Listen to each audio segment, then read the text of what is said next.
Can I start? Yes, please do. Tell us more about the safe harbor. Safe Harbor, I immediately thought of an entity of light that was created at this temple in Brazil that I went to. Her name is Nossa Senhora Apara. And I will show you a picture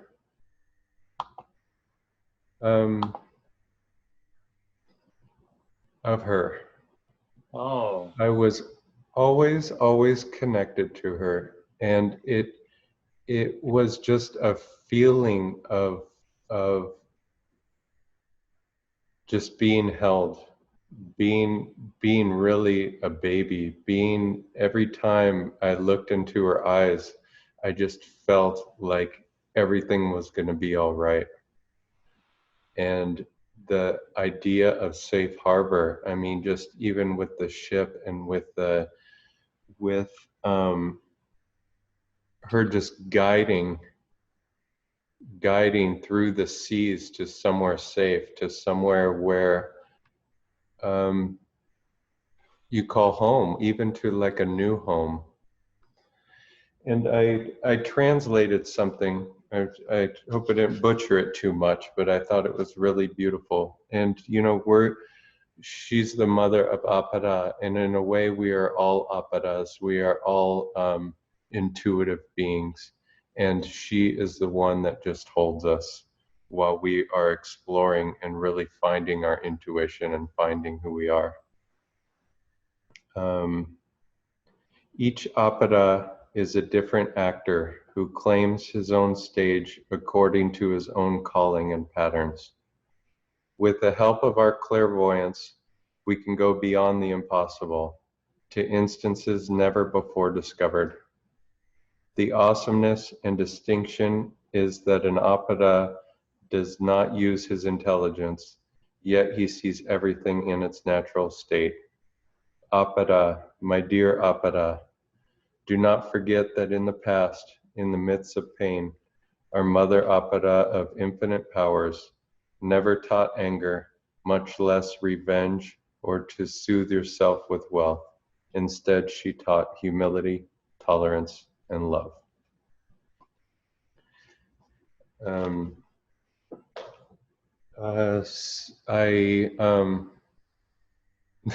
that pretty much embodied all I felt about Safe Harbor. And when I see this picture, when I see Nossa Senhora Apara, when I feel her, I just know it's going to be all right. Yeah. Yeah. that's awesome. Yeah. Now we'll see how to stop share. Thank you so much. Thank you, That Brent. picture is so beautiful, and what you were translating felt so comforting and strong. It made me want to cry a little bit, you know? I thought about what I experience when I go to bed, and especially when I wake up in the next morning, because in a way, the next morning I actually feel scared sometimes, or a lot of times, and I almost am scared the night before about waking up the next day and how hard it's going to be. And so something I've been working on the past few weeks is, I didn't get her name before this, but I'll put it in the comments.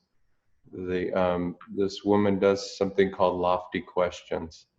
And we probably mentioned it a couple times, but I do my own lofty questions to make myself laugh, not just to say wonderful questions that make me feel good and that make me in the present, I'm owning this, but just not giving my chance. Like I'll start off with the thought, I'm laying there, it's quiet, I'm trying not to move because Anne's trying to sleep, and it's just these thoughts that come up, and I stop, and what I do, rather than just saying be quiet, I think of a question that just will make me laugh and derail this situation. So I'm thinking about something crazy that happened early in the day, and I just can't let it go. It could have gone this way. It could have done this way.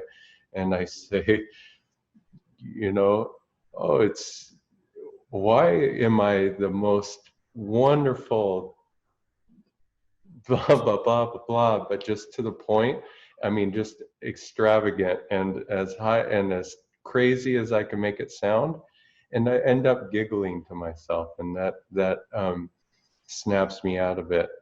And something I want to recommend in the morning that I really noticed I started doing was I woke up in the morning and instantly went on news. I watched the news, or, went through my news feed.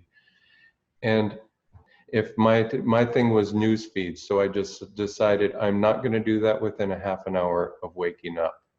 I'm going to do something more positive. And I'm not saying don't listen to the news or don't keep up on stuff, but just try it for the first half hour when you wake up, because now I've really been looking forward to the morning. I've been looking forward to the walk with Anne. I've been looking forward to making a cup of coffee. So that is the challenge, for at least a half an hour in the morning, something positive, and avoid something that your normal routine, just to snap you out of it a little bit. After that, live the day and do how you do. But in the morning, just try to mix, because I go to bed easier now because I know I'm going to wake up in a different state. That's awesome. And so, so in the morning, if you do wake up and you worry about something, try to make a silly question about it that's just will make you laugh, will make you. Can you give us a question that we can use in the morning, at night, or in the morning for ourselves? In the morning, yes. I instantly stress about something that needs to be done fairly quick. I mean, I wake up and it's like I dreamt about it all night. Probably did.